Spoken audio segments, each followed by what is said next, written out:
कि हमें जब कोई गम हो तो हम भी ये दुआ मांगें जो यूनुस अलैहिस्सलाम ने मांगी थी, ऐ अल्लाह ये जो मुझ पर मुसीबत आई है तेरा कसूर नहीं है, मैं खतावार हूँ। यही दुआ पढ़नी चाहिए ना, मांगनी चाहिए।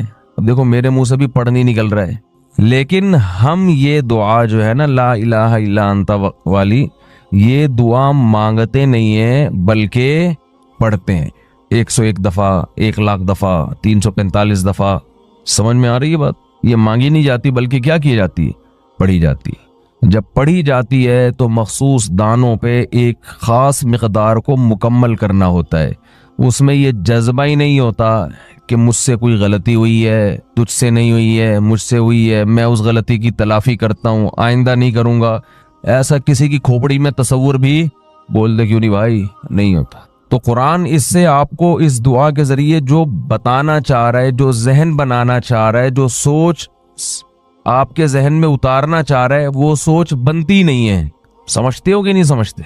हाँ, जलेबियां मिल जाएंगी इसके बाद आप, क्योंकि हम बचपन में ये वजीफा पढ़ने मस्जिद में जाया करते थे। विर्द होता था आयत करीमा का 5 लाख बार और पता नहीं 2 लाख बार। तो वो दाने लाके बोरियों की बोरी मस्जिद में बिछाई जाती थी, तो ऐलान होता था, तो सारे मोहल्ले के बच्चे मस्जिद में हम समेत पहुंच जाया करते थे। उसके बाद जो गरम गरम जलेबियां मिलती थी, उनकी लज्जत अब तक जबान पे महसूस होती है।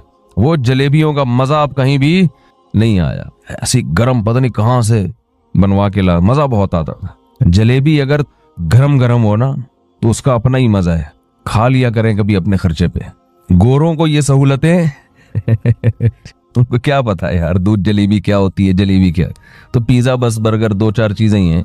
खाने के जो चटखारे हिंदुस्तानियों ने लिए हैं ना, हिंदुस्तानी और पाकिस्तानी, ये चटखारे आपको दुनिया में कहीं नजर नहीं आएंगे। और अब गोरे भी इन्हीं खानों के आदी हो रहे हैं। जब से पाकिस्तानी लोग दुनिया में गए हैं ना, इंडियन पाकिस्तानी, तो गोरों को भी उन्होंने इन्हीं चटखारों का आदी बना दिया।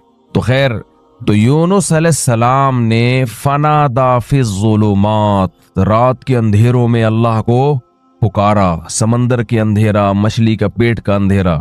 ज़करिया अलैहिस्सलाम को औलाद नहीं मिली, बीवी बूढ़ी हो गई, खुद भी बूढ़े हो गए। सारी जिंदगी अल्लाह से दुआ मांगते रहे, औलाद दे दे, औलाद दे दे, औलाद दे दे।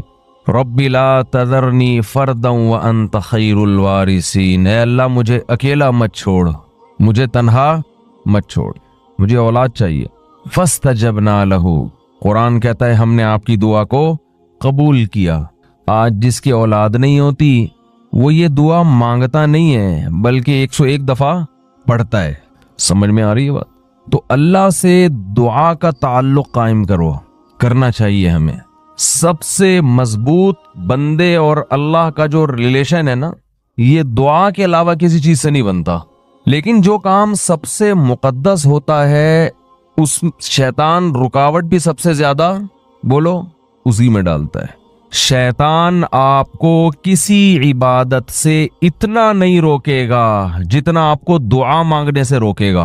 आप हैरान होंगे कि मैं कैसी बातें कर रहा हूं। शैतान तो दुआ मांगने से बिल्कुल नहीं रोकता। हाथ उठाओ, दुआ मांगो, यूं करो, सल्लल्लाहु ताला अला खैर खल्की बिरहमतिका या अरहमर राहिमीन, पतली गली से निकल लो। सुबह शाम 25 दफा मांग रहे हैं, मस्जिदों में भी मांगते हैं, इमाम 27वीं रात में भी होता है, होल सेल के हिसाब से दुआएं चल रही हैं। और हम कह रहे हैं कि शैतान आपको जितना दुआ से रोकेगा इतना किसी और काम से। शैतान क्या करता है, दुआओं से हटा के कहाँ लगा दिया, वजीफा, ये पढ़ लो, इतनी दफा ये पढ़ लो, ये पढ़ लो। हाँ, तो मैं ये कर रहा था कि जितना दुआ से अल्लाह का कुर्ब मिलता है, ताल्लुक बनता है, इतना किसी और इबादत से नहीं बनता। तो शैतान सबसे ज्यादा रुकावट जो डालता है ना, वो दुआ में डालता है। दुआ नहीं मांगने दो इसको। तो मैं कह रहा था, आप कहेंगे कि इतने तो मांगी जाती हैं दुआएं सुबह शाम। असल में यही मसला है, मांगी नहीं जा रही, पढ़ी जा रही हैं। मांगी बोलो नहीं जा रही, पढ़ी जा रही। मांगने का स्टाइल वो होता है जो भिखारी आपसे जब भीख मांगता है। देखो ना मस्जिदों में कैसे खड़े होके मांग रहे होते हैं, कैसी पहले तमहीद बांधता है और तमाम हजरात से गुजारिश है 2 मिनट के लिए मेरी बात सुन ले। सबको अपनी तरफ मुतवज्जे करेगा, फिर रोना शुरू कर देगा।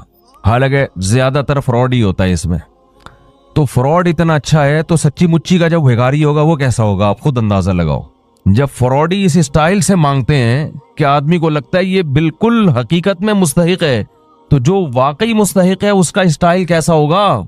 ये जो अक्सर भिखारी होते हैं ना, मैं नहीं कह रहा 100%, अक्सर इनमें फ्रॉडी होते हैं। अक्सर क्या होते हैं, और रमजान में तो पूरा एक टोले आते हैं, इनके ठेके दिए जाते हैं, तो इस महल्ले से और इनके इलाके बिकते हैं, चौक बिकते हैं, ये जो क्या कहते हैं उसको यार, राउंड अबाउट जो होते हैं ना, अक्सर चौरंगियां, ये बिकती हैं भिखारियों की। लेकिन आप मांगने का स्टाइल देखो भिखारी का, वो ये नहीं कहेगा आपके मुंह पे आके ला इलाहा इल्ला अंता सुब्हानका इन्नी कुन्तु मिनज़ ज़ालिमीन, छू, ये नहीं करेगा। वो इसकी रूह को समझता है, ला इलाहा इल्ला अंता सुब्हानक। वो ऐसा आपको रोएगा। वो तो हम इतने भिखारी फ्रॉडी देख देख के अब असर हम पे खत्म हो गया है ना ठीक है ना। लेकिन वो मांगने में कमी नहीं करता, वो ऐसे स्टाइल से मांगेगा कि आपका दिल चाहेगा कुछ ना कुछ तो दो इसको। हमारे एक दोस्त ने अपना वाकया सुनाया, वो भिखारियों को देते नहीं थे। कह रहे मैं गाड़ी में जा रहा हूँ, कहीं सिग्नल पे गाड़ी रुकी है, तो एक भिखारी आ गया मेरे पीछे, यार दे दो भाई, कुछ तो दे दो यार, अल्लाह का वास्ता। मैंने कह रहा उसको हटाया, वो इतना चिपक गया कि मैंने 50 रुपए निकाले, ये यार जान छोड़ मेरी। लेकिन वो कहता है मुझे उससे एक इबरत हुई। वो कहता है मुझसे एक गुनाह हो गया था, तो उसी दिन मैंने उस गुनाह से तौबा की, और तौबा में अल्लाह को ये कहा कि अल्लाह मैं मुआफी का मुस्तहिक नहीं हूं, क्योंकि मैं पहले भी तौबा कर चुका हूं, बार बार तोड़ रहा हूं, मुस्तहिक नहीं हूं। लेकिन कह रहे मैंने इतनी देर दुआ मांगी, मैंने कहा ए अल्लाह, वो बेकारी मुस्तहिक नहीं था, जान छुड़ाने के लिए मैंने उसको 50 रुपए पकड़ा दिए। तो तू तो मुझसे ज्यादा सखी है, तू भी कह ये कब से मांग रहा है, कब से पीछे पड़ा हुआ है, चल माफ किया जा। तो कह रहे मैंने इतनी दुआएं मांगी, हिदायत की भी और रिस्क में बरकत की भी, और वास्ते सारे उसी भिखारी के अल्लाह को दे रहा था कि अल्लाह वो फ्रॉडी था, दे दिया, मैं भी फ्रॉडी हूं ठीक है ना मुझे मांगना आता है, ना मेरे पास कोई अमल है, 2 नंबर आदमी हूं, बस दे दे, मुस्तहिक नहीं हूं फिर भी दे दे। तो दुआ ये दुआ थी, इट इज कॉल्ड, क्या है, इट इज कॉल्ड दुआ। ये जो इस पहली दफा मेरा ख्याल है इस बंदे ने दुआ मांगी होगी। तो ये तो नमाजों के बाद सब मांग रहे हैं। इमाम ने, आजकल दुआओं की सेटिंग क्या चल रही है, इमाम साहब ने जब तकबीर की ना इमाम साहब ने, तो ऑटोमेटिक सिस्टम नमाजियों का शुरू हो गया। नमाजी सारे खुद ब खुद रोबोट की तरह हाथ जा रहे हैं, फिर खड़े हो जाते हैं। उसके बाद सलाम फेर के याद आता है अचानक ये हुआ क्या है, दरमियान में गुम। वो एक आदमी ने, इमाम साहब ने 4 के बजाय 3 रकतों पे सलाम फेर दिया। पूरी मस्जिद में किसी ने भी सुभान अल्लाह नहीं कहा। पीछे 8वीं सफ में एक आदमी ने कहा सुभान अल्लाह। इमाम ने कहा यार इन पूरे नमाजियों में से तो किसी को पता नहीं चला, तुझे कैसे पता चल गया कि मैंने 3 पढ़ी हैं। वो कहते हैं मेरी 4 दुकानें हैं, चारों रकतों में चारों का हिसाब होता है। आज 3 के बाद ही सलाम की आवाज आ गई, तो मुझे लगा कि 1 रकत इमाम साहब पी गए, इमाम साहब 1 रकत पी गए। तो सारे सो रहे होते हैं, तरावी में तो ज्यादा होता है ये सिलसिला। फिर वो एक फॉर्मेलिटी है दुआ की, उस पर हाथ उठा लेते हैं, या अल्लाह फलां की बख्शिश कर दे, ये कर दे, वो कर दे, पूरा एक तरतीब से मांगे। मैं मना नहीं कर रहा इससे, इस दुआ में जान नहीं है। इमाम को भी पता है मैं नहीं मांगूंगा, मुझे इमामत से निकालेंगे। मुअज्जिन जो पीछे जो नमाजी होते हैं वो समझते हैं कि ये नमाज का हिस्सा है, तो जब जो है तो चलो यूं कर लो, तो फिर यूं कर लो, ऐसे चल रहा होता है। जैसे वो ताज़ियत के लिए KPK में दुआ होती है ना, पब्लिक आती है, दुआए खैर, हाथ उठाया या लड़ रखे, चलो गई। फिर दूसरा आया दुआए खैर, कुछ भी वो उनकी पश्तों में कुछ अल्फाज चल रहे होते हैं, इस तरह माशे अंडी वाला खा दे दिगत मिगत हो दिगड़े, चलो जी खत्म हो गया। फिर दूसरा, तो उनको मुर्दे के, अक्सर लोगों को मुर्दे के बख्शवाने से कोई ताल्लुक नहीं होता। उनको तो एक लवाहिकीन को दिखाना है कि हम भी क्या कर रहे हैं, तुम्हारी मैयत के, तुम्हारे गम में तुम्हारे साथ बराबर के शरीक हैं। तो वो दुआ थोड़ी है। दुआ तो वो होती है जो आप बैठ के फिर मांगे, अल्लाह मेरे बाप का इंतकाल हो गया, मेरी माँ का इंतकाल हो गया, ऐ अल्लाह इसे कब्र के अजाब से बचा, इसके गुनाहों को माफ कर, जो इब्राहीम अलैहिस्सलाम मांगते थे। तो शैतान यहाँ सबसे ज्यादा रुकावट डालता है। एक रुकावट तो ऐसे कि वो वजीफे ले आया, आपको दुआ से हटा के कहाँ ले गया, वजीफों की तरफ। अब आप सारा उसको फोकस कर रहे हैं। दूसरा काम शैतान ये करता है कि वो दिल जमई से दुआ नहीं मांगने देता। हदीस में आता है कि अल्लाह ताला ज़हर कल्ब से दुआ कबूल नहीं करते। ज़हर कल्ब का मतलब ऊपर ऊपर से, आपका दिल खुद ही हाजिर नहीं है, तो ये दुआएं कबूल नहीं होती। दिल ही हाजिर नहीं है आपका। अल्लाह कहते हैं जब इसको खुद दिलचस्पी नहीं है भाई, ये खुद अपने अमल को अहमियत नहीं दे रहा, तो मैं कैसे अहमियत दूं? ये ऐसे जैसे आप किसी सेठ से 1 करोड़ रुपए कर्जा मांगने गए। अब 1 करोड़ रुपए जब आप कर्जा मांगो या भीख मांगो तो ऐसे नहीं होगा कि आप खड़े खड़े जाके उसको पकड़ के बोले यार 1 करोड़ रुपए है तो दे दो, नहीं है चलो रहने दो, ऐसा नहीं होगा। वो कहेगा ये इसकी नजर में इसकी वैल्यू नहीं है तो मैं इतनी बड़ी रकम इसको क्यों दे दूं भाई। तो उसके लिए आप कैसी तमहीद बांधोगे, सर मैं आपसे मिलना चाहता हूँ, काम है, 6 आदमियों को और भी ले जाओगे सिफारिशी बना के, बहुत लंबे रोगे तो आंसू बहाओगे, जरूरत है, ये है वो है। तो जब अल्लाह से ऐसे दुआ मांगी जाती है ना कि दिमाग कहीं और हो और एक फॉर्मेलिटी के तौर पर दुआ के कलिमात जबान से निकल रहे हो, तो अल्लाह कहते हैं इसके दिल में अपनी दुआ की खुद ही वैल्यू नहीं है, इसको खुद ही नहीं पता किससे बात कर रहा हूं, क्या मांग रहा हूं, तो फिर अल्लाह भी कबूल नहीं करते, अल्लाह मुस्तगनी है। तो शैतान दूसरा वार ये करता है कि दुआ में आपको दिल लगाने नहीं देता। अच्छा, इसका इलाज भी मैं शैतान का वार और साथ साथ उसका इलाज भी बताता रहूं तो फिर जरा अच्छी बात हो जाएगी ना। पहला काम शैतान ने क्या किया था, वजीफों पे लगा दिया, तो उसका हल ये कि वजीफों को इतना फोकस ना करो, किसको फोकस करो, दुआ को ज्यादा फोकस। मुसलमान जो तौहीद पर जिसकी मौत वाक़े हो अल्लाह ने जहन्नम की आग उस पर हराम कर दी है। अब इस हदीस को अगर आप देखोगे तो इससे तो साफ पता चलता है कि सिर्फ तौहीद पर मौत होना काफी है, आमाल की जरूरत बोलो भाई नहीं है। लेकिन जब उलमा से पूछेंगे तो उलमा बताएंगे नहीं भाई, इससे मिलती जुलती दूसरी हदीसें भी हैं जिससे पता चलता है कि जो नमाज नहीं पढ़ता उसको ये अजाब होगा, जो रोजा नहीं रखता उसको ये अजाब होगा। आपको पता है हजरत अबू हुरैरा रजी अल्लाह ताला अन्हु एक मरतबा वो जा रहे थे तो उन्होंने हजरत उमर रजी अल्लाह ताला अन्हु उनको मिले, वो हदीस सुनाते जा रहे थे सबको, मन क़ाल ला इलाहा इल्लल्लाहु दखलल जन्ना, जिसने कहा कि अल्लाह के सिवा कोई इबादत के लायक नहीं वो जन्नत में दाखिल होगा।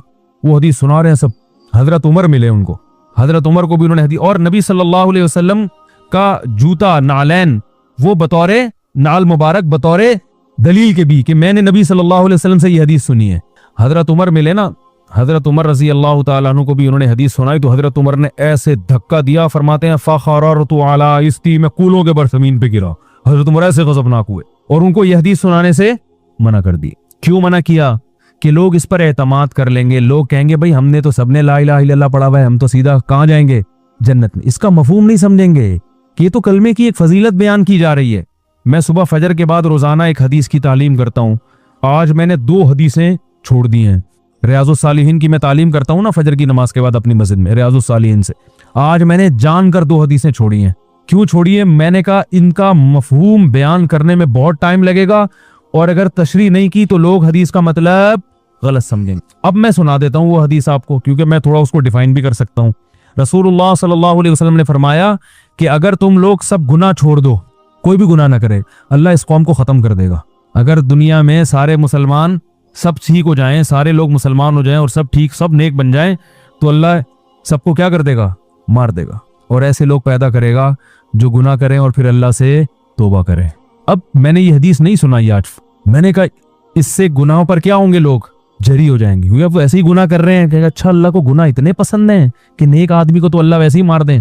भाई अगर अल्लाह को गुनाह पसंद होते तो अल्लाह गुनाहगारों को जहन्नम में डालता है? भाई ये असल में तौबा की फजीलत पर है, ये गुनाह छुड़वाने के लिए है, क्योंकि गुनाह तो कोई ना कोई किसी ना किसी दर्जे में कर ही रहा होता है ना। तो उनको तसल्ली दी जा रही है कि भाई तौबा इतनी बड़ी नेकी है कि अल्लाह को इस जमीन पर तौबा वाली नेकी भी चाहिए। समझ आ रही है बात? तो अगर किसी से गुनाह हो गया तो मायूस ना हो, तौबा करके तौबा वाली नेकी का ऑप्शन उसके पास है। और ये नेकी अल्लाह को इतनी महबूब है कि दुनिया में अगर ये नेकी खत्म हो गई, तौबा वाली नेकी, तो अल्लाह को ऐसे लोग पसंद है ही नहीं। अल्लाह तो चाहते हैं कि गिड़गिड़ाओ मेरे सामने ताकि मुझे माफ करने में मजा भी तो आए ना। रहमत तो जब ही जाहिर होगी जब तुम्हारी हरकतों की वजह से जहन्नम वाजिब हो चुकी थी, मगर मैं अपनी रहमत से उसको माफ कर दूं तो मजा आता है मुझे माफ करने में। वो माफ करने का मजा जब आएगा जब गलती भी तो हो तुमसे, गलती नहीं हो रही, सारे नेक नीट क्लीन बोलेंगे अल्लाह हम तो इतने अच्छे थे, हमें तो ऐसी जन्नत में भेज। क्या ख्याल है भाई? बाप रहमदिल है, क्या मतलब? बेटे से गलतियां होती हैं, इग्नोर करता है, तब बेटा तारीफ करेगा यार मेरा अब्बा बहुत अच्छा है। अगर आप सुबह शाम अब्बा अब्बा करते रहते हो, हर वक्त अब्बा की खिदमत में, अब्बा के पांव दबा रहे हो, अब्बा की शलवार इस्त्री कर रहे हो, अब्बा की कमीज इस्त्री कर रहे हो, अब्बा की पगड़ी इस्त्री, अगर पगड़ी पहनते हैं आजकल के अब्बा पगड़ी कहाँ पहनते हैं, तो पैंट इस्त्री की आपने अब्बा की, सारा ख्याल हर वक्त अब्बा मेरे अब्बा मेरे अब्बा। तो अब्बा ने भी आपसे जरा तमीज से बात कर ली, मेरा बेटा बहुत अच्छा। तो आप बोलोगे भाई हम भी अब्बा के साथ इतने अच्छे हैं तो अब्बा भी हमारे साथ, जाहिर अच्छा ही आजकल कौन अब्बा के साथ अच्छा होता है, तो मैं जब इतना अच्छा हूं तो अब्बा का इतना हक तो बनता है कि हमें भी अब्बा अप्रिशिएट करें। लेकिन आप नालायक, और बाप हर जगह आपके आगे आके खड़ा होता है, कह रहा है भाई नालायक है लेकिन है तो अपना ही ना, क्या ख्याल। फिर आप में अगर गैरत होगी तो आप बाप से मोहब्बत करोगे, यार अब्बा ने मेरी बड़ी बड़ी गलतियों को माफ किया, आज मैं अगर इस स्टेज पे पहुंचा हूं तो मेरी गलतियों पे अब्बा ने पर्दा भी डाला है, मुझे लोगों के सामने जलील भी नहीं किया। जब लोगों के साथ आता हूं तो तारीफ करते हैं मेरा बड़ा होनहार बेटा है, हालांकि मुझे पता है मैं कैसा हूं। एक वक्त आएगा आपका दिल अब्बा के लिए पिघल जाएगा। तो अल्लाह पता है क्या चाहते हैं बंदों से, अल्लाह कहते हैं यार नमाज भी पढ़ो, रोजा भी रखो, सब कुछ है, लेकिन पहले मोहब्बत तो करो। ये खुश्क नमाजें नहीं चाहिए अल्लाह को, ये खुश्क रोजे नहीं चाहिए। अल्लाह को चाहिए अल्लाह की मोहब्बत में धड़कने वाला दिल। वो दिल जब ही धड़कता है जब इंसान से अगर गुनाह हो जाए और उसे पता है मेरे लिए जहन्नम की आग है, गुनाह है, मेरे पास कोई ऑप्शन नहीं है, अल्लाह से गिड़गिड़ाते हैं अल्लाह माफ कर दे माफ कर दे। तो अल्लाह को इतना मजा आता है कि भाई सजा बनती थी मगर मैं क्या कर रहा हूं, माफ कर रहा हूं इसको। तो ये शान जब ही जाहिर होगी जब गुनाह भी तो हो। कैसी प्यारी हदीस है, रसूलुल्लाह सल्लल्लाहु अलैहि वसल्लम ने फरमाया जब किसी बंदे से गुनाह होता है तो वो आता है तौबा करने के लिए। ये कल पढ़ूंगा रियाजुस सालिहीन में, अगला कल वाला नंबर इस हदीस का है। तो वो जब आता है अल्लाह के सामने तौबा करता है कि अल्लाह मुझसे गुनाह हो गया मुझे माफ कर दे, तो अल्लाह ताला फरिश्तों से कहते हैं देखो ऐ फरिश्तों इस बंदे से गुनाह हुआ, बहुतों से गुनाह होते हैं, इससे भी हुआ, बहुत से मेरे पास माफी मांगने नहीं आए। ये आया है क्यों? इसलिए कि इसको पता है इन्ना लहू रब्बन, इसका एक रब है जो इस गुनाह पर इसको सजा भी दे सकता है और इस गुनाह को माफ भी कर सकता है। इसको पता है, ये इस जज्बे से आ जाए, वरना ये भी ना आता तो क्या हो जाता, कोई सजा थोड़ी मिलती है फौरन। भाई गुनाह पे फौरन शराबी भी घूम रहे हैं, कोई फौरन सजा मिलती है? चोर भी घूम रहे हैं, डाकू भी घूम रहे हैं, कातिल भी घूम रहे हैं, माँ बाप के नाफरमान, बल्कि ज्यादा तरक्की कर रहे होते हैं। आदमी वो फजाइल ही सुना रहा होता है बैठ के, ऐसा ही है ना? क्या ख्याल है भाई, जान बनती है ना ज्यादा खाने पीने से, तो बहुत दफा तो हलाल से ही बन जाती है, लेकिन अक्सर औकात भाई आप देख लो जिन्होंने माशाल्लाह अल्लाह बचाए हराम का पैसा जिन्होंने खाया उनकी सेहत ही अलग अलग चेहरे से पता चल रहा होता है उनके। तो कितने लोग हैं, अल्लाह ताला फरिश्तों से कितने लोग हैं गुनाह होते हैं, या तो फौरन सजा मिल रही होती है ना, फिर तो सारे आ जाते हैं, सबको पता है अब सजा मिलने वाली है, सब गिरफ्तारियां दे रहे होते अल्लाह के पास आके, अल्लाह मार दे, अल्लाह सजा दे दे। लेकिन अल्लाह को देखा हम में से किसी ने नहीं है और गुनाह पे दुनिया में कोई सजा भी नहीं मिल रही होती, ठीक है ना? तो अल्लाह फरमाते हैं इसको पता है कि सजा मेरा रब मुझे देगा, वो कुदरत रखता है, और उससे बड़ी बात ये कि माफ भी वही कर सकता है। जुर्म उसका किया तो माफी भी किसके हाथ में है? उसके हाथ। ला मलजा वला मनजा मिनका इल्ला इलैक, हदीस में दुआ सिखाई है, ए अल्लाह तुझसे भागने की जगह भी तेरे पास ही है। यानी देखो किसी डाकू से बच के भागो तो थाने में चले जाओ, इलाके के नाजिम के पास चले जाओ, लेकिन अगर डाकू बहुत ताकतवर है तो आपको पता है मैं कहीं भी बच के नहीं भाग सकता, अब तो मेरे लिए मौत है। तो अल्लाह ताला तो अपने बंदों पर मेहरबान है, लेकिन अल्लाह ताला सजा भी देता है। उसने बताया कि मैंने कौम आद कौम समूद को तबाह कर दिया, फिरौन को दरिया में गर्क कर दिया और जहन्नम की आग बनाई उसने। लेकिन अल्लाह ताला जब दुश्मनी पे आए तो वो ऐसा है कि उससे आप भाग नहीं सकते, तो अब उसी के पास आके आपको उसी के पाँव में गिरना पड़ेगा। एक वाकया हमने बाज बुजुर्गों से सुना है, उसकी सनद की मुझे तहकीक नहीं है, लोग कहते हैं सनद की तहकीक नहीं तो सुना क्यों रहे हो, यही बताने के लिए सुना रहे हैं कि जब सनद की तहकीक नहीं है तो ये वाकया इतनी अहमियत का हामिल नहीं है कि इसकी तहकीक की जाए। हम अपना टाइम इन फजूल चीजों में जाया नहीं करते, या कोई फिकी मसला हो ना फिर तो ठीक है, ये कह सकते हैं कि जब सनद की तहकीक नहीं है तो ये तो झूठा किस्सा हो गया। झूठा इसलिए नहीं कि बता रहा हूं कि तहकीक नहीं है तो झूठा भी हो सकता है, समझ में आ रही है बात? तो सब सवाल पैदा होता है जब ये मुस्तनद नहीं है तो सुना क्यों रहे हो? इबरत के लिए, क्योंकि बाज फर्जी वाकयात भी होते हैं लेकिन उनका मजमून दुरुस्त होता है, उससे जो मैसेज जा रहा होता है वो मैसेज क्या होता है, सही जा रहा होता है, इसलिए सुनाया जा रहा है।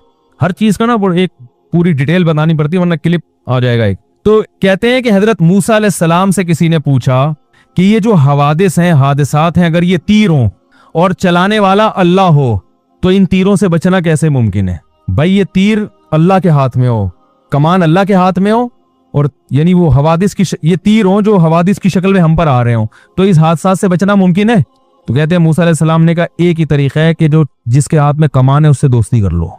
क्या ख्याल है भाई? इसके अलावा आपके पास कोई ऑप्शन नहीं है। तो जो महल्ले का दादा होता है ना, या तो आप उससे बड़े दादा बन जाओ, क्या ख्याल है? एक दफा यहाँ कोई महल्ले के बड़े दादा थे, मुझे लोगों ने कहा इसके खिलाफ बयान करें। मैंने कहा जब मैं इससे बड़ा दादा बनूंगा तो इसके खिलाफ बयान करूंगा। मुझे जब तक इस महल्ले में रहना है तो मुझे बिला वजह दादागिरी करने की जरूरत। लोग कहते हैं ना हक बात आप मेंबर डंके की चोट पे बयान कर दो, मैं नहीं बयान करता भाई हक बात डंके की चोट पे। मैं पहले देखता हूं कि लोगों में इस हक को बर्दाश्त करने का तहम्मुल है, एक बात, बल्कि इससे पहले देखता हूं कि मैं खुद भी इस हक को बर्दाश्त कर सकता हूं कि नहीं कर सकता। ये जो डंके की चोट पे अक्सर हक बयान कर रहे होते हैं ना, तो ये अक्सर लोग ये इस किस्म का हक बयान कर रहे होते हैं कि इनके पहले से किसी महल्ले के दादा से बड़े ताल्लुकात होते हैं, जिनको उन्होंने बयान बताया होता है मैं ये बोलने वाला हूं, बचा लोगे? वो कहे हाँ बचा लेंगे, तू बोल दे। हमें तो कोई है ही नहीं इस तरह का, हम तो किसी से ताल्लुक रखते ही नहीं है। हाँ, किसी के खौफ से गलत बयानी करना हराम है, यानी आप किसी महल्ले के दादा के डर से गलत बात उसके बारे में बता दो या झूठी तारीफें शुरू कर दो या लालच में आके लोगों को गलत गाइड करो, ये हराम है। खामोशी की शरीयत ने इजाजत दी है, गलत बयानी की शरीयत ने इजाजत नहीं दी है। गलत बयानी नहीं करता, बसा औकात में खामोश हो जाता हूं कि भाई इस टॉपिक पर बात मत करो क्योंकि लोगों में बर्दाश्त नहीं कर पाएंगे या गलत रुख पे ले जाएंगे। तो ये तो मसलहत है, ये तो हिकमत है, ये थोड़ी कि जहां जाओ जो चाहे जाके बोल दो। अब मुझे बताओ, एक आदमी में को जिना का खौफ है, शहवत उसमें इतनी भर गई, अब वो कहीं रिश्ता लेके जाता है, लड़की के अब्बा से कहता है कि मैं निकाह करना चाहता हूँ। उन्हें क्यों कर रहे हो? भाई मैं शहवत से मेरा दिमाग खराब हो गया है और मुझे जिना के बड़े खतरात हैं और मैं बड़ा परेशान हूं, तो मैं इसलिए चाह रहा हूं कि मैं आपकी बच्ची से शादी करूं और वो है बड़ी खूबसूरत, तो मेरा ख्याल है कि वहां मैं शादी करूंगा तो मेरा दिमाग जो है ना इधर उधर जाने से बच जाएगा। वो देगा रिश्ता? अरे दफा यहां से।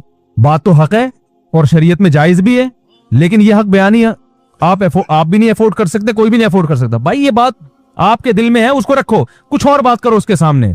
वही निकाह सुन्नत है, नबी सल्लल्लाहु अलैहि वसल्लम की तरगीब है, इसलिए करना चाह रहा हूं। इस तरह की बातें आप करोगे तो ये मुनाफिकत नहीं कहलाएगी, ये मसलहत कहलाएगी। हर बात हर जगह कहने की नहीं होती। एक साहब ने एक शादी की तो मुझे बताया कि मैंने निकाह का पैगाम भेजा और उनको मैंने पहले बता दिया कि मैं 4 करूंगा। तो मैंने कहा वाकई आप करेंगे? कह रहे मेरा इरादा तो नहीं है, लेकिन मैंने एहतियातन बता दिया। नहीं 4 नहीं, सॉरी 2 करूंगा। मैं तो 4 की पे एकदम दिमाग उधर चला जाता है हमारा। उसने कहा कि मैंने उनको पहले बता दिया, मैं हो सकता है दूसरी भी करूं। तो मैंने कहा आपने उनको, आपका वाकई इरादा है? अगर इरादा हो फिर तो चलो ठीक है। कह रहे नहीं मेरा इरादा तो नहीं है, लेकिन मैंने एहतियातन बता दिया। मैंने कहा क्यों? कह रहे भाई हो सकता है मेरी बीवी वो जो है ऐसी निकले कि बदअखलाक हो और मुझे जरूरत पड़ जाए दूसरी शादी की। भाई औरतें बदअखलाक भी निकलती हैं, कुछ ऐसी होती हैं जो बांझ होती हैं, औलाद नहीं हो सकता है शादी के बाद पता चले बांझ है। मैंने कहा बहुत अच्छा किया आपने, बड़ी जबरदस्त क्लैरिफिकेशन कर दिया आपने।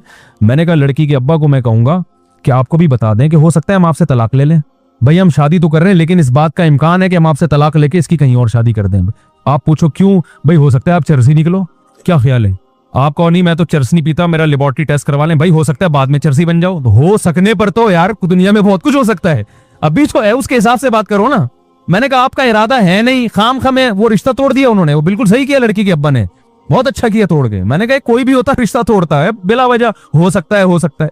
एक साहब थे वो पोलियो के खतरों के बहुत खिलाफ थे, मेरे दोस्त थे क्या हैं अभी भी। तो उनका कहीं रिश्ता, उनको बेचारों को कहीं रिश्ता नहीं मिल रहा था, तो मुझे सिफारिशी बना के ले गए। कहीं कोई लड़की का रिश्ता आया उनके लिए, तो मुझे सिफारिशी बना के ले गए कि आप भी चलें, थोड़ा था आप थोड़े से मशहूर आदमी हैं तो मेरी सिफारिश कर दिएगा तो चांस ज्यादा है। मैंने कहा चल भाई ठीक है ले चलते हैं। हम चले गए वहां, तो वो लड़की के वालिद भाई वगैरह आके बैठे, मुझे बड़ी इज्जत दी उन्होंने। मैंने कहा हमारे दोस्त हैं, निकाह करना चाहते हैं आपकी बच्ची से, इस सिलसिले में हम हाजिर हुए थे। उन्होंने कहा ठीक है जी, भी एजुकेशन क्या है वगैरह वगैरह जो पूछा जाता है। इस दौरान फिर वो जब बात मुकम्मल हुई तो वो कहने लगे देखें मैं जब निकाह करूंगा तो मैं पहले एक बात बता दूं कि मैं बच्चों को पोलियो के खतरे नहीं पिलाऊंगा। अबे मैं सर पकड़ के बैठ गया यूं करके। अब मैं उसको यूं इशारा भी नहीं कर रहा कि मैं यूं करूंगा तो वो बोलेंगे ये आपस में इनका पहले से कोई प्री प्लान है कि मैं यूं बोलूंगा तो तू यूं बोलना। अब मैं देख नहीं रहा उसकी तरफ। वो कह रहे क्योंकि मैं ये पोलियो नहीं, मैं अल्लाह पे तवक्कुल करता हूँ, ये यहूदियों की साजिश है और ये फलाना है और ये वैक्सीनेशन और ये। अबे तू शादी तो होने दे, बच्चे तो होने दे अल्लाह के। उन्होंने हाँ अभी की नहीं है तो मैंने फिर वो इनकार हो गया और होना था इनकार। मैंने फिर उसको बॉल लताड़ा यार तुमने क्या। कह रहे भाई हम तो पहले से ताकि बाद में झगड़ा ना हो। ये वो लोग हैं जो डंके की चोट पे हक बयान करते हैं, डंके की चोट। अब भाई तुमने नहीं पिलाने थे अल्लाह के बंदे। तो वो पोलियो से इतना वो नहीं हुए परेशान, वो इस सोच से हो गया कि यार ये फंडामेंटलिस्ट की इंतहा है। ये तो बहुत बड़ा फंडामेंटलिस्ट है, तो इतना बुनियाद परस्त है। हो सकता है वो लड़की के अब्बा भी पोलियो के कायल ना हो, लेकिन इतना पोलियो लेस। तो हर चीज हर बयान करने की नहीं होती। बहुत सारी चीजें ठीक आपकी राय में ठीक होती हैं और ये थोड़ी कि वो थी, ये बात भी उन्हीं की राय में ठीक थी ना, हर आदमी इससे मुत्तफिक थोड़ी है। तो क्या बात चल रही थी यार, जल्दी से बात को समेटें, बड़ी बिखर रही हैं, इधर उधर बातें जा रही हैं। उन्होंने तो इनकार कर दिया, वो कहाँ पोलियो वाले से करते यार, खुद सोचो यार, कोई भी नहीं करता, बोलता क्या है पागल है, क्या कर रहा है भाई तू। तो है हाँ, हजरत मूसा अलैहिस्सलाम का मैं बता रहा था कि भाई अगर आप यानी तीरों से बचना आपके लिए जब भी मुमकिन है जब तीर चलाने वाले से दोस्ती कर लो। तो जब तीर चलाने वाले से दोस्ती करोगे तो मामला सेट हो जाएगा। तो अल्लाह का मामला भी ऐसा है कि हदीस में आता है जब कोई गुनाह करता है तो अब उसके पास ऑप्शन क्या है, अल्लाह से बच के जाना किसके पास है, अल्लाह ही को मनाना है कि अल्लाह तुझे सताया तो अब तू ही माफ कर सकता है। तो अल्लाह को ये अदा इतनी पसंद आती, गुनाह करना पसंद नहीं आता, अल्लाह को गज़ब आता है उस पे, गुनाह से पलटना पसंद आता है। अब इस नियत से कोई गुनाह करे कि मैं पहले गुनाह करूंगा ताकि पलट के अल्लाह को राजी करूं, तो वो बेवकूफ है भाई। इसकी मिसाल उलमा ये देते हैं कि जब आपका जख्म भरता है तो वालिदैन खुश होते हैं ना, आप भी खुश होते हो, लेकिन आप इस नियत से जख्मी करो अपने आप को दोबारा कि पहली दफा जब मुझे जख्म हुआ था तो जब मैं ठीक हुआ था तो बड़ी खुशी हुई थी, अब मैं दोबारा अपने हाथ काटता हूं ताकि मैं ठीक हूं तो मुझे खुशी हो। तो ये परले दर्जे का बेवकूफ है, हमाकत है। भाई तू पहले से ठीक है तो खराब क्यों कर रहे हैं अपने आप को। तो इसी तरह उलमा कहते हैं गुनाह हो गया तो तौबा करो, तौबा की नीयत से गुनाह करना ये परले दर्जे की हमाकत और बेवकूफ़ी। इसके बहुत नुकसानात हैं, वो नुकसानात क्या है एक अलग टॉपिक है।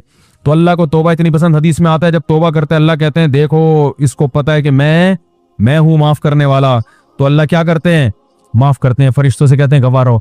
नबी ने फरमाया फिर दोबारा से गलती हो जाती है, अब ये फिर परेशान होता है, यार मैंने तो अल्लाह से मुआहदा किया था अब नहीं करूंगा, अब दोबारा हो गया, तो ये फिर अल्लाह के पास आता है, अल्लाह माफ कर दे।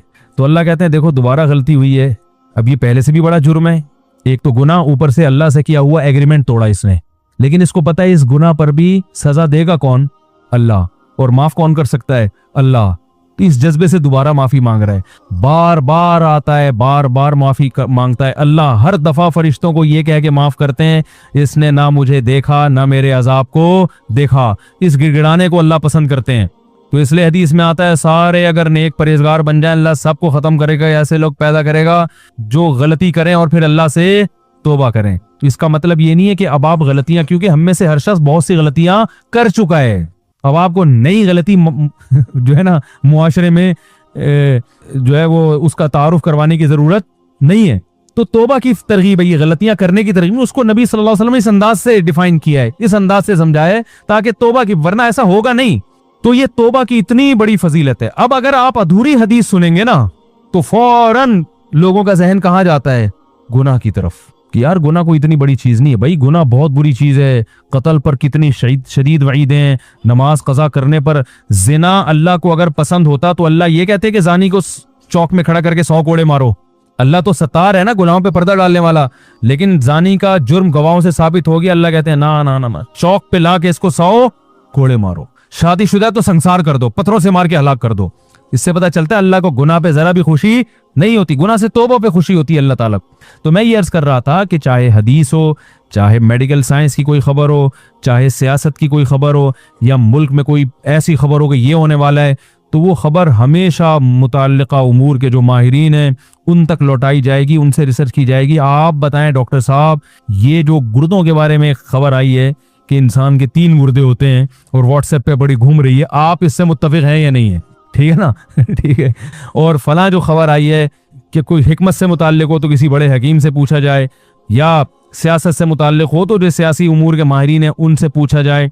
तो जिस किसी शख्सियत से मुताल्लिक खबर हो तो उस शख्सियत से पूछा जाए, उस शख्स से पूछा जाए कि आप खुद इस बारे में क्या कहते हैं, आपने ऐसा कहा है। किसी इदारे का फतवा हो तो उस इदारे से पूछा जाए कि आपने वाकई ऐसा फतवा दिया भी है या नहीं दिया। तो जब पता चलता है तो ये भी एक ऐसी चीज है, बात को मैं समेट के खत्म करता हूं बस, कि बगैर तस्दीक के आगे खबरें फैलाना ये भी एक ऐसी चीज है जिससे मुआशरे में मोहब्बत फैलती है ना, इससे नफरत की आग लगती है, एक दूसरे के खिलाफ बदगुमानियां, लड़ाइयां, झगड़े और एक तूफान बदतमीजी, ये सब चीजें इस्लाम ने क्या की हैं, हराम की। और फिर एक आयत और सूरह हुजरात की पढ़ दूं, अल्लाह ने फरमाया ना कि बगैर, सूरह हुजरात का पहला हुक्म क्या था, अदब एहतराम, दूसरा हुक्म क्या था, बगैर तस्दीक के खबरें ना फैलाया करो, तीसरा हुक्म, मुसलमानों की 2 जमातें आपस में लड़ पड़े तो तीसरी भी जमात लड़े, सुलह कराओ। तो अगर ये मुसलमानों की 2 जमातें मैदान जंग में लड़े तो भी सुलह है, यूट्यूब पे लड़ पड़े तो भी क्या है, फेसबुक पे लड़ पड़े तो भी बोलो ना भाई सुलह कराओ यार, बोले भाई नहीं वो ऐसा नहीं था, वो उनका मतलब ये नहीं था। इनको बोलो नहीं भाई वो ऐसा नहीं था, उनका मतलब हदीस में तो यहाँ तक आता है लैसल कज़्ज़ाबुल्लज़ी यकज़िबु लियुस्लिह बैनन नास, वो झूठा नहीं है जो लोगों में सुलह कराने के लिए झूठ बोले। अल्लाह के उसको झूठा शुमार, और हम सच तो बोल नहीं सकते, तोड़वाने के लिए झूठ बोलते हैं। तो लोगों में उलमा भी दाखिल हैं, आवाम भी दाखिल हैं, मियाँ बीवी भी दाखिल हैं, औलाद भी दाखिल है, वालिदैन का औलाद से रिश्ता, रिश्तेदार आपस में भी दाखिल हैं। तो इसमें तो हमें झूठ, अगरचे बहुत से उलमा की राय सरी झूठ मुराद नहीं है, इससे गोल मोल कलाम, वो कुछ और मतलब समझे, आप कुछ और। तो इसकी जब हमें इजाजत क्या तरगीब दे दी गई है, तो झूठ बोल के लड़वाने की, बगैर तहकीक की खबरें फैला के लड़वाने की कहां से हमें इजाजत होगी। तो इसलिए अल्लाह ने फरमाया इन्नमल मुमिनूना इख्वतुन फास्लिहू बैना अखवैकुम, मोमिनीन आपस में भाई हैं, इनके दरमियान आपस में सुलह कराओ। और आगे फिर अल्लाह ने बहुत सारे अहकाम दिए, तजस्सुस मत करो, टोह में मत लगो किसी की, कोई निजी जिंदगी में क्या कर रहा है इसमें मत घुसो। कहा जाता है वो ऑफिस से आने के बाद लेट घर क्यों आता है, किधर जा रहा है, मैं जरा देखूं ये बंदा जाता कहाँ है। वो तुम्हें क्या करना है यार, कहाँ जाता है भाई। एक आदमी ने किसी से पूछा तेरी बीवी बदसूरत है खूबसूरत है, उसको गुस्सा आया कि तू क्यों पूछ रहा है, कह रहे जनरल नॉलेज के लिए। तो जनरल नॉलेज के लिए के उन्वान से घरों में घुस रहे हैं लोग, निजी जिंदगी में। नबी सल्लल्लाहु अलैहि वसल्लम ने फरमाया अगर कोई शख्स तुम्हारे घर में झांके, अभी घुसा नहीं है, झांके परमिशन के बगैर, फरमाया उसकी आंख पे पत्थर मारो, उसकी आंख फोड़ दो। ये नहीं फरमाया कि आंख फोड़ दो, फरमाया किसी ने पत्थर उठा के आंख फोड़ दी तो जमान नहीं है, फोड़ने के लिए नहीं है, उसने तो वैसे ही पत्थर उठा के मेरे घर में झांक क्यों रहा है, वैसे ही पत्थर मारा और इत्तेफाक से क्या हो गया, तो कोई जमान नहीं है। ये हदीस में आता है। कितनी शदीद वईद है कि अभी घुसा नहीं है, सिर्फ झांक रहा है। वजह क्या है कि भाई जब वो उसकी प्राइवेट जिंदगी, आप क्यों उस पर उलझ रहे हो। और आप बताओ हमारे यहाँ यूट्यूब पे जब किसी को इज्जतों को उछाला जाता है तो उनके घरेलू हालात डिस्कस किए जाते हैं कि नहीं। अबे फलां ने अपनी बीवी को तलाक दे दी है, पता है क्यों दी है, अबे फलां तो फलां की लड़की को लेके भाग गया, अबे ये जो फलां ने शादी की मुझे पता है सेटिंग की शादी है ये भाई इतनी बातें घरों में घुस रहे हैं, रैकियां कर रहे हैं, ये कहां से आ रहा है, किधर जा रहा है, ये क्या कर रहा है, ये क्यों कर रहा है, ये निजी जिंदगी लोगों की तबसरा। अच्छा फिर उसमें भी ये अक्सर ये क्या होता है कि ये जो मशहूर लोग होते हैं ना, इनकी मियाँ बीवी में अलहदगी होती है तो इनकी औरतें आके फिर क्लिप रिकॉर्ड करवाती हैं, इंटरव्यू देती हैं, मेरे मियाँ ने ये जुल्म किया, मेरे मियाँ ने ये जुल्म किया। लोगों ने मियाँ को गालियां दी हुई होती है नीचे। ओ भाई ये तुम्हें क्या पता किया भी है कि नहीं किया। या कभी मियाँ आके रिकॉर्ड करवा रहा होता है हम दोनों का रिश्ता, जो मशहूर शख्सियात होते हैं ना जो पहले से मीडिया पे आ रहे होते हैं, वो असल में एक्चुअली ये हुआ था, ये यूं कर रही थी, तो औरत को गालियां दे रहे होते हैं लोग। छोड़ो मिट्टी डालो भाई, ओ भाई अलहदगी हो गई, मियाँ बीवी तो भाड़ा भेजा, हमें क्या करना है। इतना घुसते हैं, हर घर की खबर, उस घर में ये हो रहा है, उस घर में ये हो रहा है, फलां की बेटी पर्दा करती है, फलां की बच्चे की इतनी सेटिंग चल रही है, फलां ये करता है, फलां वो करता है। तो जो भी कर रहा है भाई आपसे उसके बारे में सवाल नहीं होगा। लड़फर्म वाला तजस्सू, जासूसी मत करो। सिर्फ जासूसी जंग के मौके पर जायज है, समझ रहे हो, खुफिया एजेंसियों के लिए जासूसी जायज है, वो भी आपकी निजी जिंदगी की नहीं, बल्कि ये कि ये इतनी एक्टिविटीज नोट करना कि भाई कंट्री के खिलाफ तो कोई काम नहीं कर रहा। एजेंसी वाले गड़बड़ पता है क्या करते हैं, वो आपकी जो जैसे इसको किसी ऑफिसर ने जिम्मेदारी लगाई ना कि फला मौलाना साहब आजकल बड़े चहक रहे हैं, देखो कहीं एक रॉ का एजेंट तो नहीं है, ये कहीं जो है ना कोई और मुल्क के खिलाफ तो नहीं है, जरा इसकी तहकीक करो। वो एजेंसी वाला क्या करेगा, निजी जिंदगी में घुस जाएगा, आपके लैपटॉप निकाल के आपकी बीवी की तस्वीरें देखना शुरू कर देगा। और क्या करेगा वो, हर वो सारे घरेलू राज जानने की कोशिश में इसका गलत फायदा उठा रहे हो। ये बहुत होता है लोगों के साथ। कोई मशहूर शख्सियत है, कोई सियासतदान है, उसके बारे में इंक्वायरी एजेंसी वाले करते हैं तो इतनी महदूद नहीं रखते कि भाई बस इतना देख लो मुल्क के खिलाफ है नहीं, उसके घर में घुसने की क्या जरूरत है तुम्हें। मैं पहले मेरे पीछे एजेंसीज बहुत लगती थी, अब तो शुक्र है उनको इत्मीनान हो गया, ये मुल्क के खिलाफ नहीं। हम खुदा की कसम बहुत सौ से ज्यादा इस मुल्क से मोहब्बत करते हैं, और ये सिर्फ हवाई दावे नहीं है। हम अगर वो अपनी कुर्बानियां बताएं कि हमने इस मुल्क के लिए क्या किया तो वो एक अलग टॉपिक शुरू हो जाएगा। हकीकत में इस मुल्क से हमारे उलमा ने हमें ये सिखाया है कि ये मुल्क है तो हम हैं, इस्लाम है। अगर ये मुल्क खत्म हो गया तो जैसे बगदाद का सुकूत हुआ था ना, उससे इस्लाम को फायदा हुआ, नुकसान हुआ। उसके बाद खिलाफत उस्मानिया का खात्मा हुआ, उसके बाद मुगलिया सल्तनत का खात्मा हुआ, फिर खिलाफत उस्मानिया, फिर उस सबसे पहले हुई खिलाफत बगदाद खत्म। बगदाद की खिलाफत के बाद मुसलमानों पर दूसरा जवाल आया, उंदलुस की खिलाफत खत्म हुई है। उसके बाद मुसलमानों पर जवाल आया बर्रे सगीर पर, मुगलिया सल्तनत की वाट लग गई, खत्म हो गई। फिर जवाल आया, खिलाफत उस्मानिया खत्म हुई। अब बड़े बड़े माहिर उलमा से मैंने सुना है कि अब अगर इस्लाम एक पावरफुल हैसियत में कहीं है तो वो पाकिस्तान में है। यानी जिसकी एक पावर है ना, एक पावरफुल आर्मी है जिस मुल्क के पास। सऊदी अरब के पास आर्मी नहीं है, तुर्की के पास आर्मी है, मगर वहां इस्लामी शियार इतने ज्यादा नहीं है। 50% तैयब उर्दुगान जब तक है तो है, अगर अल्लाह न करे उसको शिकस्त हो गई तो फिर लिबरल हुकूमत आ जाएगी। बिल्कुल ही, यानी उनके आइन में इस्लाम नहीं है। हमारा तो आइन इस्लामी है भाई, हम तो इससे पीछे नहीं हट सकते। ठीक है, दर्जनों खराबियां हैं, लेकिन आइन में ही पहली शिक है कि कुरान और सुन्नत के मुनाफी कोई कानून नहीं बनेगा। आगे जितनी कानून साजी होगी इसके मुताबिक होगी, वो अगरचे नहीं हो रही, लेकिन रीढ़ की हड्डी में इस्लाम शामिल हो गया है। तो हमारा ये अकीदा है कि अब अगर अल्लाह न करे पाकिस्तान को कुछ हुआ तो ये ऐसा सुकूत होगा कि उसके बाद उठने के काबिल नहीं रहेंगे। बहुत सारे मुल्क मुसीबतों से पाकिस्तान की वजह से बचे हुए हैं। तो वो क्या होता था कि मेरे घर आके बैठते थे और क्या कर रहे हैं, दराजों में घुस रहे हैं, अलमारियों में घुस रहे हैं। ओ भाई, तुम दराजों में अलमारी में क्यों घुस रहे हो? तुम बिलफर्ज अगर एजेंसी के आदमी हो, तुम्हें हुकूमत ने, ये मेरे 10-15 साल पुरानी बात है जब दहशतगर्दी उरूज पर थी ना, तो वो उनकी जिम्मेदारी भी थी, देखें जो मशहूर लोग हैं जरा उनको। तो भाई ठीक है आप घुसो, लेकिन ड्रॉज में क्यों घुस रहा है भाई तू? यहाँ के बम रखा हुआ होगा कि यहाँ पे वो क्या है, अपनी ठरक। एजेंसियों ने उनके जिम्मे ये टुच्चे होते हैं, छोटे छोटे जो होते हैं ना, घूम रहे होते हैं।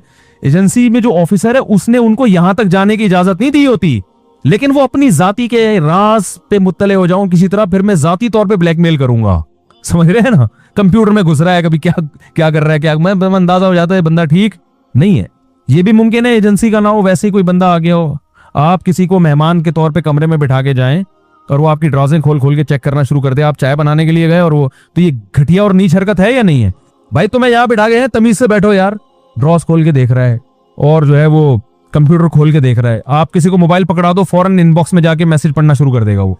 तो ये है ला तजस्ससू। अल्लाह फरमाते हैं जासूसी सिर्फ उसकी होगी जो जिसके बारे में आपको खतरा है कि मुल्क के खिलाफ तो नहीं जा रही है, तो उसकी भी जासूसी इतनी होगी जितनी मुल्क के दिफा के लिए जरूरी है। उसकी खतने चेक करना शुरू कर दें आप बैठ के बाकायदा।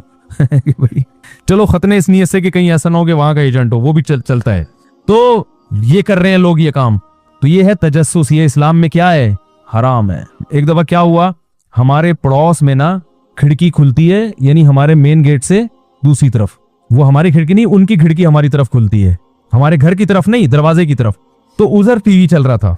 अब एक खातून आई, उनकी नजर खिड़की पर बड़ी, फिल्म चल रही है या टीवी चल रहा है या क्या, वल्लाहु आलम, अक्सर फिल्में ही चल रही होती है टीवी में। मैं उनको अंदाजा हो गया टीवी चल रहा है। अब वो हमारे घर में घुसी, मिलने के लिए आई थी। अब वो ना, अब उनको ये नहीं पता कि ये साथ कमरा हमारा नहीं है, हमारे पड़ोसियों का है। अब उनको ये तजस्सुस, मुफ्ती साहब का घर है और क्या चल रहा है यहाँ पे, टीवी।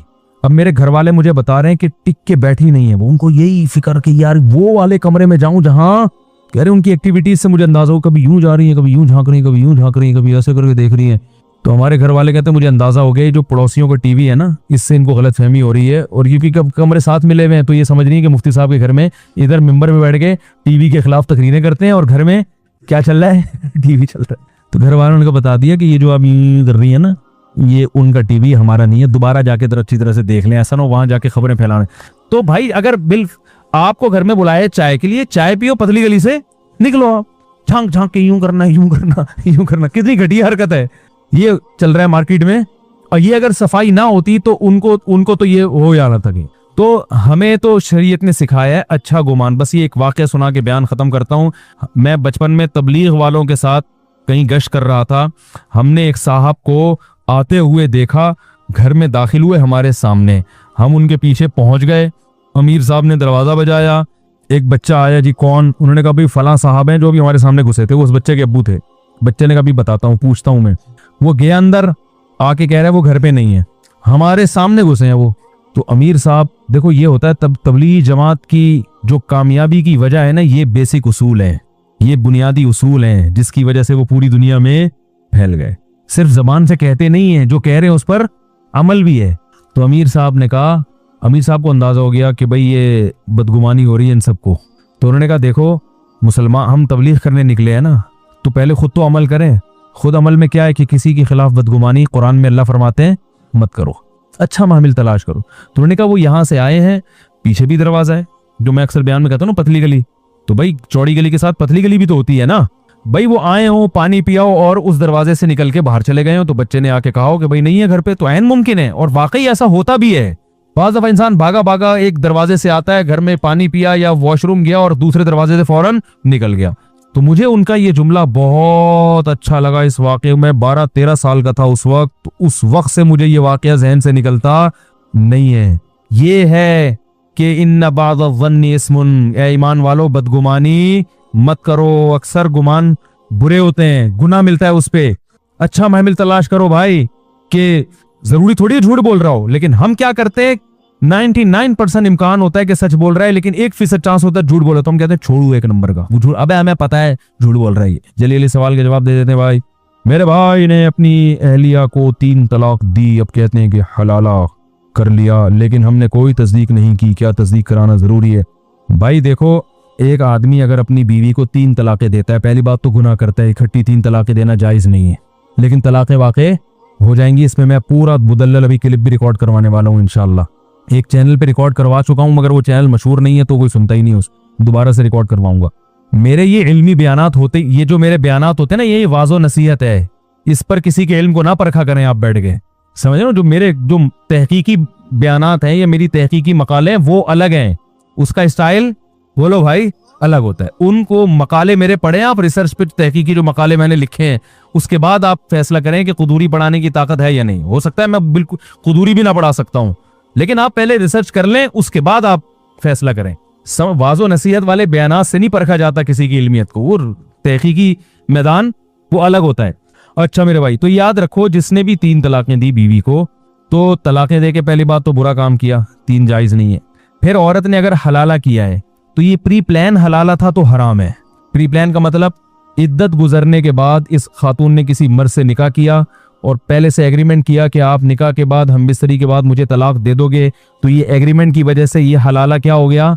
लानती अमल हो गया। रसूलुल्लाह सल्लल्लाहु अलैहि वसल्लम ने इरशाद फरमाया, लअनल्लाहुल मुहल्लिला वल मुहल्लल लहू, हलाला करने वाले और जिसके लिए किया जा रहा है उन दोनों पर अल्लाह की लानत। जिसके लिए किया जा रहा है वजह उसकी यही है कि वो भी इसमें प्लान का हिस्सा बनता है। वो कहता है मेरी बीवी से तुम शादी करो और फिर यूं कर देना, फिर यूं कर, एग्रीमेंट होता है। अगर एग्रीमेंट नहीं था, अच्छा हलाल फिर भी हो जाएगी, क्योंकि नबी ने इसको भी हलाल करने वाला ही कहा है। जिस हलाले पर लानत की है, लानत तो होगी, लेकिन बीवी तलाक के बाद पहले शौहर के लिए हलाल बहरहाल हो जाएगी। ये हदीस से पता चलता है, क्योंकि आपने फरमाया हलाल करवाने, मुहल्लिल कहते हैं हलाल करवाना, हलाला करवाना तो हमने बताया ना, लाअनल्लाहुल मुहल्लिला, नबी ने फरमाया वो शख्स जो इस औरत को पहले शौहर के लिए हलाल करे उस पर भी लानत, और जिसके लिए हलाल किया है उसके उस पर भी। पता है हलाल तो हो गया ही ना, नहीं आई बात मेरा ख्याल है, लेकिन गलत तरीके से किया है तो इस अमल पर लानत होगी, मगर हलाल हो जाएगी। अभी इस औरत के लिए दूसरे शौहर से तलाक लेने के बाद, इद्दत के बाद पहले शौहर से निकाह हलाल हो जाएगा। ये तो हदीस से पता चल रहा है, समझ में आ रही है बात? लेकिन ये अमल एग्रीमेंट करके किया तो क्या हो जाएगा? हराम, नाजायज, गुनाह मिलेगा इस पे। और अगर बगैर एग्रीमेंट के किया है तो कोई गुनाह नहीं है। लोग हर किस्म के हलाले को लानत का अमल कहते हैं, ये तो कुरान के खिलाफ है। कुरान में अल्लाह का इरशाद है, फ़इन तल्लक़हा, मर्द अगर ज़ौजा को तीसरी तलाक दे दे, फला तहिल्लु लहू मिन बादु हत्ता तनकिहा ज़ौजन गैरा, तो ये औरत इस तीसरी तलाक के बाद पहले शौहर के लिए हलाल नहीं है जब तक कि ये किसी दूसरे मर्द से निकाह ना कर ले। और हदीस में आता है सिर्फ निकाह नहीं बल्कि हमबिस्तरी भी हो। आगे कुरान कह रहा है फ़इन तल्लक़हा, इसके बाद अगर चाहे वो फौरन बाद हो, 1 साल के बाद हो, 20 साल के बाद हो, कुरान ने ऐसी कोई शर्त नहीं लगाई है। मैं दोबारा आयत पढ़ लूं, फ़इन तल्लक़हा, अगर शौहर ने तीसरी तलाक दे दी, फला तहिल्लु लहू मिन बादु, तो ये औरत इस तीसरी तलाक के बाद शौहर के लिए हलाल नहीं है, हत्ता, यहां तक के, यानी कब हलाल होगी अल्लाह वो वजह बयान कर रहे हैं, तनकिहा ज़ौजन गैरहू, पहले शौहर के अलावा किसी और से निकाह कर ले। फ़इन, पस अगर इस निकाह के बाद, और हदीस में आता है सिर्फ निकाह नहीं बल्कि हम बिस्तरी भी, इस हम बिस्तरी और निकाह के बाद फ़इन तल्लक़हा, ये दूसरा तलाक दे दे, अगली रात को दे दे, 1 घंटे बाद दे दे, आधे घंटे बाद दे दे, 15 मिनट बाद तलाक दे दे, 10 मिनट बाद तलाक दे दे, 10 साल के बाद तलाक दे दे, ऐसी कोई तफसील कुरान ने बयान नहीं की है। चाहे 10 मिनट के बाद तलाक दे दे, हम बिस्तरी की, हम बिस्तरी करते ही तलाक दे दे, अल्लाह फरमाते हैं फला जुनाहा अलैहिमा अन यतराजा, तो पुराने वाले मियाँ और इस पुरानी बीवी जो है ना इसकी, इन दोनों के लिए कोई गुनाह नहीं है इसमें, अन यतराजा, कि ये दोबारा शादी कर लें आपस में। बात आ रही है समझ में? तो भाई आप गैरत और के जोश में आके शरीयत को तब्दील करने की कोशिश ना करें। बहुत से लोग क्या करते हैं, वो 3 तलाकों का जहां मसला है कि बोल हलाला तो लानत है, हलाला तो ये है, तो हलाला करवा दिया, हलाला कर। ओ भाईजान, अगर कुरान, अगर ये हलाला लानती अमल होता तो कुरान क्यों इसको बयान करता? हदीस में लानत है, कुरान में इसकी इजाजत है, तो पता चला हदीस वाला हलाला कुछ और है, कुरान वाला हलाला कुछ और है। प्री प्लान हलाला है, वो लानत है। प्लान यानी प्री प्लान से मुराद एग्रीमेंट, एग्रीमेंट नहीं है। तो फिर अगर दूसरा शौहर हम बिस्तरी करने के फौरन बाद तलाक दे दे तो भी औरत पहले शौहर से निकाह कर सकती है। बात आ रही है समझ में? अच्छा, ये भी जायज है कि औरत ने पहले से एग्रीमेंट नहीं किया, शौहर दूसरे शौहर हैं, जब बीवी से हमबिस्तरी की तो औरत के लिए ये भी हलाल है कि फौरन तलाक मांग भी ले। इसके नाजायज होने की भी कुरान और सुन्नत में कोई दलील नहीं है। तलाक औरत अगर बगैर किसी रीजन के मांगे ना अपने शौहर से तो गुनाह है। ऐसी औरतों को मुनाफिकात में शामिल किया गया है जो जन्नत की खुशबू भी नहीं पाएंगी। लेकिन अगर किसी रीजन की वजह से मांग रही है तो इस्लाम में ये गलत, बोलो ना भाई, नहीं है। तो ये भी एक रीजन है कि मैं अपने पहले शौहर के पास जाना चाहती हूँ क्योंकि मेरे उससे बच्चे हैं, तो ये रीजन है एक। भाई मेरी यादें उसी से वाबस्ता हैं। सवाल पैदा जब उससे थी तो मुझे निकाह क्यों किया? भाई इसलिए किया कि उससे इजाजत नहीं है निकाह करने की, आपसे इजाजत थी तो आपसे कर लिया। बात आ रही है समझ में? और ये सोचा था कि अच्छे लगे तो रहूंगी, नहीं लगे तो नहीं, मुझे नहीं अच्छे लग रहे, मुझे आपके मुंह से गुटके की बदबू आ रही है, कोई भी वजह हो सकती है। अब अगर आप यहां तजावुज करते हैं ना कि नहीं ये तलाक लेके शादी नहीं कर सकती, ये अब कुरान पर क्या है? आप अपनी अकल लड़ा के कुरान के हकाम को क्या कर रहे हो? चेंज कर रहे हो। बात आ रही है समझ में? तो उसी वक्त तलाक लेके, हाँ दूसरे पर जबर नहीं है, वो कहें मैं नहीं छोड़ूंगा। आपने तलाक मांगी, वो कहें मैं नहीं तलाक देता, तो औरत को जबरदस्ती करना जायज नहीं है। ठीक है, जब नहीं देते तो आप ही मेरे मुकद्दर में मियां है, भाई शादी तो हमने कोई एग्रीमेंट तो किया नहीं था, मजबूरन गुजारा करेंगे, मुन्ने के अब्बा आप ही बनोगे तो गुजारा करें उसके साथ। और अगर वो छोड़ देता है तो उस पर भी कोई गुनाह नहीं है। इसलिए गुनाह नहीं है, वो ये कहता है यार ये अगरचे मेरी बीवी है, मैं ना छोड़ूं तो, लेकिन जब ये नहीं रहना चाहती, इसके दिल में मेरे लिए वो जज्बात नहीं बन सकते जो पहले के लिए हैं, तो छोड़ देना बेहतर है या नहीं है? भाई मैं तो लोगों को वैसे ही मशवरा देता हूँ जिनकी बीवियां तलाक मांग रही हैं, कोई रीजन नहीं, मैं कहता हूँ यार तलाक अच्छी चीज नहीं है, लेकिन ये भी अच्छी चीज नहीं है जो नहीं रहना चाहती जबरदस्ती घुसेड़ के रखो उसको अपने पास, ये कोई अच्छा काम है? अबे क्या हो गया? ओ भाई मोहब्बत का रिश्ता है, मोहब्बत से रहो, ठीक है, नहीं रह सकते तमीज से अलग हो जाओ ना, तो तलाक नहीं देनी चाहिए। लेकिन अगर बीवी नहीं रहना चाहती, बीवी के लिए तो गलत है बिला वजह मांगे, लेकिन आपके लिए बेहतर यही है कि जब नहीं रहना चाह रही तो यार ऐसी औरत से करो शादी जो गैरतमंद हो, आपसे टूट के मोहब्बत करे। नबी ने क्या फरमाया? तज़व्वजुल वदूद अल वलूद, ऐसी औरत से निकाह करो जो मोहब्बत करती हो। तो ये जब तलाक मांग रही है इसका मतलब आपसे ये मोहब्बत नहीं करती। तो अगर आप अफोर्ड कर सकते हो तलाक देने के बाद कि भाई मुझे दूसरी मिल जाएगी तो छोड़ दो इसको, और अगर नहीं आप कहो यार मैं तो उससे भी जाऊंगा ठीक है ना, मुझे वैसे ही कोई लिफ्ट नहीं कराएगा मुआशरे में, फिर बेशक ना छोड़ो। आप बोलो भाई ठीक है तुम्हें मैं समझ में नहीं आ रहा लेकिन मुझे तुम ही समझ में आ रही हो, तुम्हारे अलावा मुझे कोई समझ में, इख्तियार तो अल्लाह ने मर्द को दिया है ना, समझ रहे? भाई मैं नहीं रह सकता, मुझे तुमसे इतनी मोहब्बत है, तुम्हें अगरचे नहीं है, लेकिन अब तो तुमने अपनी मर्जी से कबूल है ना हमें, तो अब हम तो तुम्हें पहले से भी ज्यादा मोहब्बत हो गई, हम नहीं छोड़ेंगे, जाओ। तो बाज़ दफा मर्द ऐसा होता है कि एक सहाबी नबी के पास है, उन्होंने अपनी ज़ौजा के बारे में बताया कि कुछ ऐसी हरकतें बताई उनकी जो नाज़ेबा होती हैं, तो आप सल्लल्लाहु अलैहि वसल्लम फरमाया उनको तलाक दे दो। तो आपने हदीस का मफहूम बयान कर रहा हूँ, आप उन सहाबी ने अर्ज़ किया या रसूलल्लाह मैं बहुत ज्यादा मोहब्बत करता हूँ। आपने फरमाया ठीक है फिर मत दो। मतलब ये कि वो औरत ऐसी है कि वो रखने के काबिल नहीं है, लेकिन अब तुम्हें इश्क की हद तक मोहब्बत हो गई है, तो ऐसा ना हो कि बुराई में ना पड़ जाओगे किसी ना, ऐसी औरत को छोड़ोगे तो अब तुम्हें उस डिजाइन की दूसरी मिलेगी नहीं, वो ज्यादा खूबसूरत थी या क्या मसला था उसमें, तो फिर तुम्हें वही। एक साहब की बीवी बदअखलाक थी मगर खूबसूरत बहुत थी, तो उन्होंने अपनी बीवी को तलाक दे दी। अब उनको अच्छे अखलाक वाली मिल गई मगर उसकी शक्ल बेचारी की बकौल उनके, आप कोई भी नहीं जानता नहीं है मैं किसकी बात कर रहा हूँ, इसलिए कोई गीबत नहीं है, किसी का राज सिफारिश नहीं कर रहा। तो वो मेरे पास आए, कहने लगे यार वो पुरानी बहुत याद आ रही है। मैंने कहा कह रहे यार वो ठीक है बदअखलाक थी लेकिन शक्ल अच्छी थी, कह रहे ये अखलाक की बहुत, लेकिन कह रहे शक्ल बिल्कुल भी अच्छी नहीं है। तो मैंने कहा अब इसको भी गुजारा कर लो। अब उनके माशाल्लाह गुजारा हो रहा है, बच्चे बच्चे भी हो गए उनके। मैंने कहा वरना जब अगली मिलेगी ना तो ना अखलाक की अच्छी होगी और ना शक्ल की होगी, फिर बोलोगे दूसरी अखलाक की तो अच्छी थी ना। तो शुक्र करो जो भी अल्लाह ने जिसको जो पीस दे दिया, अल्लाह का शुक्र अदा करे। जो मिला सब्र करो, शुक्र करो। दुनिया में सारे मजे दुनिया में नहीं होते, पॉजिटिव चीजों को देखो, नेगेटिव को इग्नोर करो। तो अब अल्लाह ने कुरान में क्या कहा कि अब अगर शादी के बाद दूसरा मियां तलाक दे दे, फौरन दे दे, अगले दिन दे दे, 10 साल के बाद दे दे, वो उसका हेडेक है, वो उनका आपस का मसला है।